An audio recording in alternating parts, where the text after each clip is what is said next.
Welcome back, folks. Now I have Dr. Paul Redpath joining me from Dillon Ridge Family Dental. How are you doing this morning? Great, doing really well. Good. Well, now we always have some interesting topic about dental hygiene and health, because it's really so much more than just dealing with your dental health, right? Yeah, totally. There's a whole system here. Teeth Yeah, are it's connected. all connected, right? Yeah. So now, what is the enlightening topic that you're going to talk about with us today?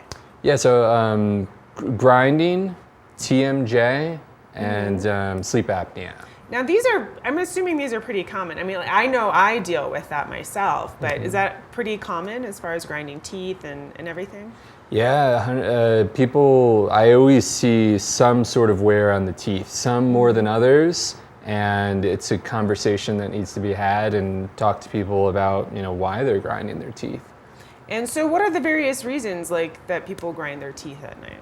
Yeah, so there is also daytime grinding or clenching. We always used to think it was stress-induced. In the past, it was like, we always thought, and that's what most people think, I'm just really stressed out. Yeah, I mean, I definitely noticed that I tend to clench my teeth during the day when I'm pretty stressed out and going through stressful times. Yes, yeah, so daytime, I would say stress is more common, that we're thinking we're all wrapped up in our heads and we're kind of like, clenching. During the nighttime, it's actually usually either some sort of misalignment in the joint here, and we're kind of trying to realign things with grinding our teeth, sort of balance out the joint. If one of the joints is smaller than the other, we kind of grind that side to try to realign the joint into that position. And so that's what typically people say, I have TMJ.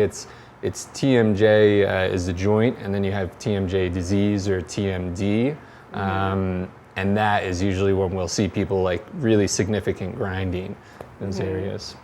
Now, when you're seeing the different grinding patterns on people's teeth, can you kind of tell what's going on from the direction? Yeah.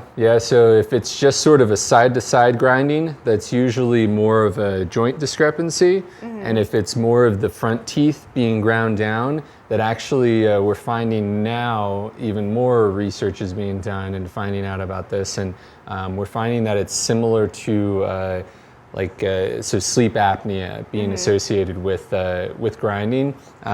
People are kind of similar to CPR, where we move the jaw forward to open up the airway. People are doing this at nighttime while they're sleeping. They're moving their jaw forward and knocking their teeth together multiple times throughout the night to open their airway to be able to breathe.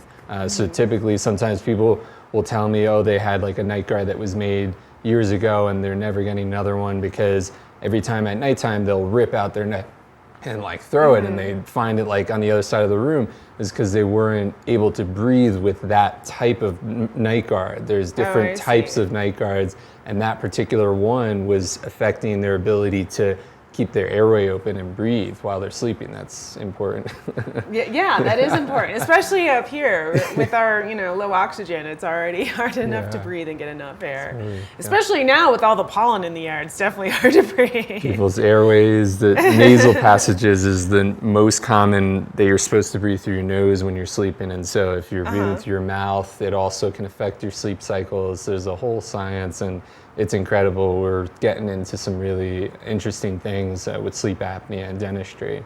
Now, how does grinding of the teeth ultimately affect your teeth and health and overall well-being? Yeah, so sleep apnea, pretty obvious, can affect heart disease, stroke, all sorts of things like that. And then grinding your teeth, it's kind of like the teeth are a crushing machine. They're designed to crush our food throughout our life. So if you're putting more forces on that crushing machine, obviously parts are going to have to be replaced, and there's more wear and tear.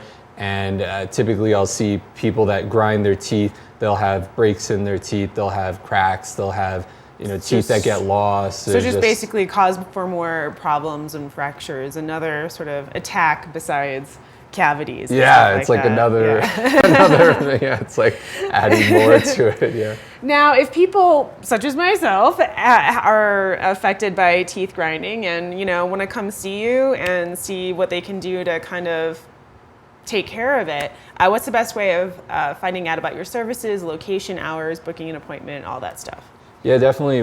We'd see you for like a comprehensive exam. We'd look at the whole picture, get like a 3D X-ray that shows your airway, all sorts of things like that, and really get a good picture of where you are. We're right by the City Market gas station in Dillon, and we'd love to take care of you. If you're dealing with grinding or sleep apnea or anything like that, definitely give us a call. All right. Well, thank you so much for joining us. And folks, be sure to book your appointment with Dr. Paul Redpath at Dillon Ridge Family Dental so you can, of course, keep your smile steezy. Now, we are going to take a little bit of a break. Don't go anywhere.